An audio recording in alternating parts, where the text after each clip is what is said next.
Hi అండి, ML వరల్డ్కి స్వాగతం. So ఇవాళ వీడియో వెయిట్ లాస్ అవ్వడానికి డే 6 బ్రేక్ఫాస్ట్ ఎలా ప్రిపేర్ చేసుకోవాలనేది మనం డే 6లోకి అయితే మనం వచ్చేసాము. సో ఇప్పుడైతే ఒక బౌల్ తీసుకొని ఒక ఫుల్ కప్ వరకు ఓట్స్ తీసుకున్నాను. సో చూస్తున్నారు కదా, 250 గ్రామ్స్ అండి ఈ బౌలు. సో నేనైతే 250 గ్రామ్స్ ఓట్స్ అయితే తీసుకున్నాను. సో నేనైతే ఈ క్వాంటిటీ అయితే ఇద్దరికి సరిపడా చేస్తున్నాను. సో ఒకవేళ ఒక పర్సన్ అయితే మీరు హాఫ్ కప్ తీసుకుంటే సరిపోద్ది. సో 1 కప్పు ఓట్స్కి 2 కప్పుల వరకు వాటర్ వేసుకుంటున్నాను. సో ఇప్పుడు బాగా కలుపుకొని కొంచెం నేనైతే బాయిల్ చేసుకున్నానండి. సో ఫుల్ బాయిల్ కాదండి, సో హాఫ్ బాయిల్ చేసుకుంటున్నాను. సో చూస్తున్నారు కదా, కొంచెం వేడి వచ్చి కొంచెం బుడగలు వస్తే సరిపోతుంది. సో తీసి పక్కన పెట్టేసుకున్నాను. సో చల్లార్చిన తర్వాత నేనైతే 2 బౌల్స్ తీసుకుంటున్నాను. సో 2 మెంబర్స్కి అని చెప్పాను కదా, సో ఈవెన్గా వేసేసుకుంటున్నాను. సో మనకి ఓట్స్ తినడం వల్ల ఫైబర్ అనేది ఎక్కువ ఉంటుంది. సో దాంట్లో మనకి వెయిట్ లాస్ అవ్వడానికి ఈజీగా మనకి హెల్ప్ అవుతుంది. సో నేనైతే సియా సీడ్స్ కూడా తీసుకుంటున్నాను. సో సియా సీడ్స్ తీసుకోవడం వల్ల ఏంటంటే మనకి చూడడానికి చాలా చిన్నవైనా కానీ దీంట్లో మనకి అవసరమైన పోషకాలు నిండి ఉంటాయండి. సో నేనైతే సియా సీడ్స్ హాఫ్ స్పూన్ అయితే తీసుకున్నాను. ఇప్పుడైతే డ్రై గ్రేప్స్ కూడా తీసుకుంటున్నాను. సో ఎండు ద్రాక్షలో మనకి పీచు పదార్థం అనేది ఎక్కువ ఉంటుంది కాబట్టి సో మనకి జీర్ణక్రియ వ్యవస్థలో అయ్యే ఇబ్బందులు రానియకుండా చూసుకుంటుంది.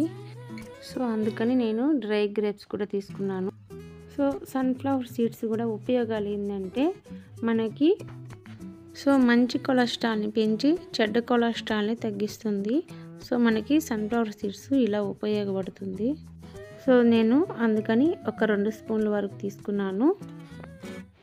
సో దోసపప్పులో కూడా చాలా మనకి హెల్త్ బెనిఫిట్స్ ఉన్నాయండి. సో ఇలాంటివి మనం బ్రేక్ఫాస్ట్లో తీసుకోవడం వల్ల హెల్త్కి చాలా మేలు చేస్తుంది. సో యాపిల్ అంటే అసలు చెప్పాల్సిన అవసరం లేదు. సో డాక్టర్ చెప్తూ ఉంటారు కదా, సో రోజుకి ఒక యాపిల్ తినండి, సో డాక్టర్కి అంటే హాస్పిటల్కి వెళ్ళాల్సిన అవసరం లేదు అనేసి. సో నేనైతే యాపిల్ తీసుకున్నాను. సో నేనైతే జాంకాయ కూడా తీసుకున్నాను.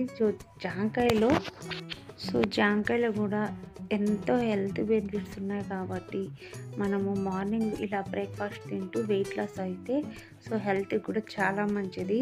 సో ఏం తినకుండా వెయిట్ లాస్ అయిపోవాలని మాత్రం అనుకోవద్దు. సో లాస్ట్ మనకి హెల్త్ అయితే బాగుండదు. సో మంచి హెల్తీ ఫుడ్ తింటా వెయిట్ లాస్ అయితే మాత్రం చాలా మంచిది. సో నా వీడియో మీకు నచ్చినట్టయితే లైక్ చేయండి, షేర్ చేయండి, సబ్స్క్రైబ్ చేసుకోండి. సో 2 కప్పుల వరకు పెరుగు తీసుకున్నాను. సో జాంకాయ చూస్తున్నారు కదా, ఇది ఒకరికి చాలా ఫుల్గా అయిపోతుందండి. So morning breakfast, so afternoon వరకు కూడా మనకి ఆకలి అనేది అసలు ఉండదు. సో 12 తర్వాత సో ఒకవేళ గ్రీన్ టీ కావచ్చు, లేదంటే లెమన్ గ్రాస్ టీ అదైనా తాగొచ్చండి. 1:30 లోపల లంచ్ హెల్తీగా ప్రిపేర్ చేసుకొని తినండి. సో ఇంత ఈజీగా మనం ఇంట్లోనే ప్రశాంతంగా వెయిట్ లాస్ అవ్వచ్చు. సో నా వీడియో మీకు నచ్చిందని అనుకుంటున్నాను. సో నచ్చితే లైక్ చేయండి, షేర్ చేయండి, సబ్స్క్రైబ్ చేసుకోండి. సో నెక్స్ట్ వీడియోలో కూడా ఇది డే 6 కదా, డే 7లో బ్రేక్ఫాస్ట్ ఎలా ప్రిపేర్ చేయాలని చూపించిన తర్వాత లంచ్ కూడా ఎలా హెల్తీగా ప్రిపేర్ చేసుకోవాలని చూపిస్తాను. సో ఇవాళ వీడియో ఇదే. బాయ్ అండి.